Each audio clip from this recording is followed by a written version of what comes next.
우리 함께 할 말씀은 신명기 2장 13절부터 15절의 말씀입니다. 우리 13절부터 15절 우리 합독하도록 하겠습니다. 이제 너희는 일어나서 세례 시내를 건너가라 하시기로 우리가 세례 시내를 건넜으니 가데스 바네아에서 떠나 세례 시내를 건너기까지 38년 동안이라. 이때에는 그 시대의 모든 군인들이 여호와께서 그들에게 맹세하신 대로 진영 중에서 다 멸망하였나니 여호와께서 손으로 그들을 치사 진영 중에서 멸하신 고로 마침내는 다 멸망되었느니라. 아멘. 오늘 13절부터 15절의 말씀에는 출애굽 1세대와 그리고 광야 2세대에 대하여 다시 한번 그들의 확연한 차이를 알 수가 있죠.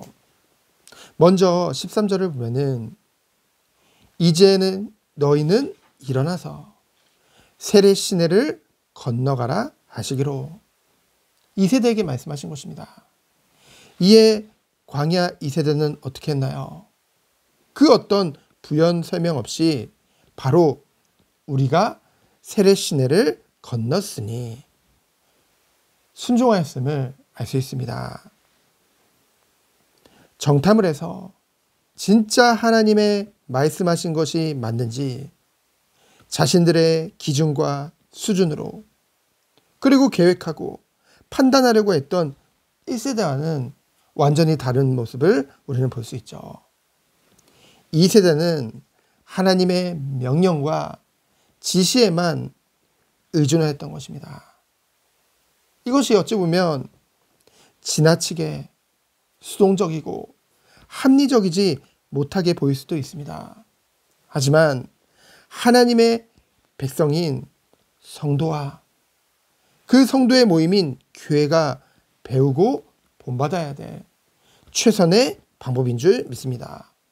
오늘날에는요, 하나님의 뜻보다는 뭔가 합리성을 따지는 합리주의적 사고와 개인주의적 사고가 팽배한 시대죠.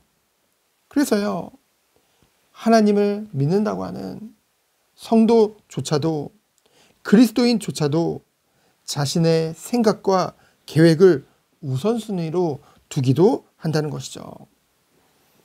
그리고 일명 세상에서는 뭔가 대세라는 것을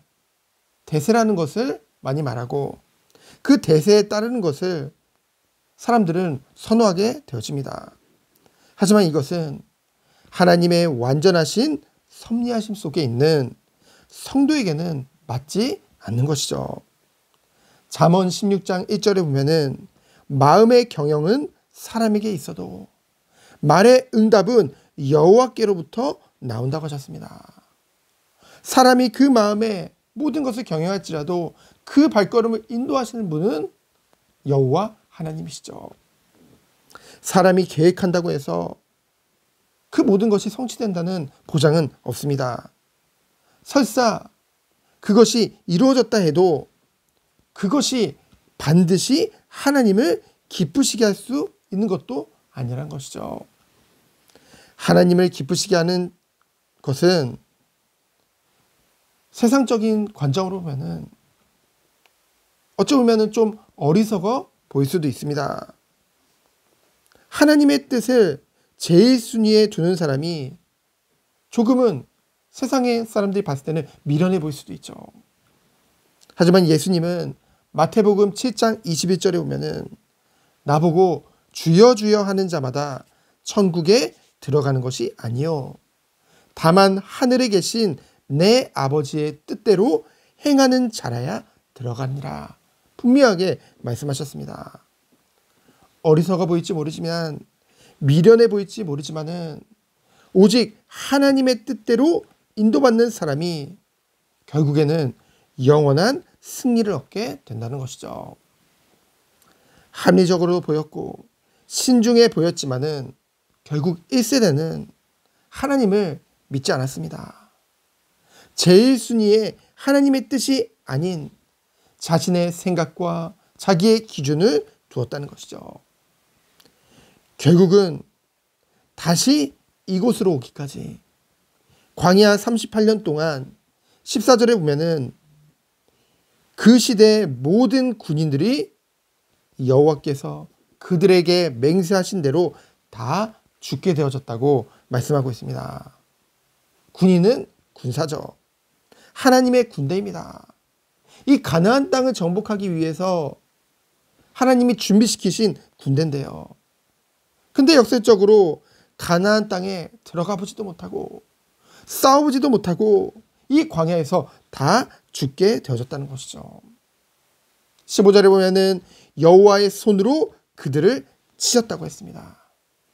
이와 같이 하나님의 말씀은 엄중한 것이요, 하나님의 말씀은 반드시 성취되는 것인 줄 믿습니다. 오늘 말씀을 통해 우리에게 다시 한번 주시는 교훈은 무엇인가요?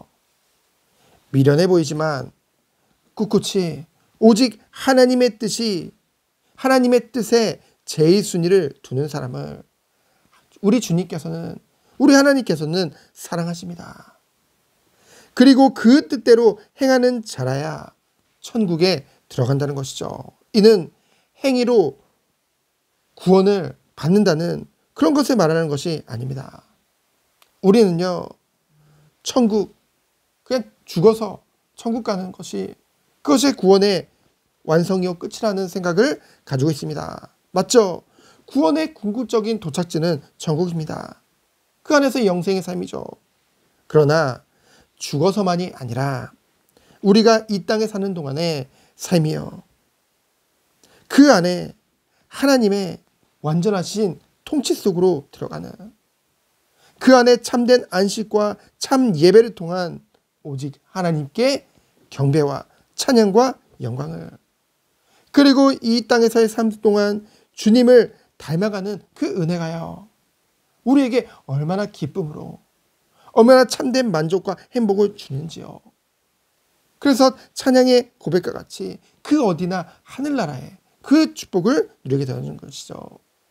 그리고 마지막 때 주님 앞에 섰을 때 잘했다 칭찬받고 영원한 하늘 상급에 대한, 그리고 천국의 영생의 그 삶에 대한 소망을 가지고요, 그것이 성도에게 있어서 삶의 원동력이요, 이 은혜가 내 삶에 있는 자가, 오늘 내 삶에 있는 자가 바로 하나님의 백성이요, 천국의 시민권을 이미 보장받은 그 성도의 그 축복인 줄 믿습니다. 그래서요, 오늘도요, 오직 주님만을 바라보기 원합니다. 오늘도 말씀을 통해 주의 뜻이 무엇인지 깊이 생각하기를 원합니다. 이를 통해 오직 하나님께만 영광 돌리는, 오직 하나님의 뜻에만 순종해서 주님이 원하시는 참된 통치함 속으로 들어가는 우리 모든 성도님 되어지기를 예수 그리스도의 이름으로 축원드립니다. 오늘 수예배 있습니다. 오늘도 예배를 통해 이 은혜가 오늘 시작되어지기 축원드립니다. 이 시간 기도합니다. 주님 감사합니다. 내 뜻과 내 생각, 내 계획, 주님의 뜻보다 먼저 되지는 않는지 스스로를 되새겨보고 오늘도 회개함으로 주 앞에 나아가 오직 주의 뜻에 순종함으로 나가는 우리의 삶, 우리의 인생 될 수 있도록 주께서 축복하여 주옵소서. 살아계신 예수 그리스도 이름으로 기도합니다. 아멘. 주님 감사합니다. 오늘도 주님의 온전하신 통치함 속에 들어간 하루 되도록 주여 축복하여 주옵소서.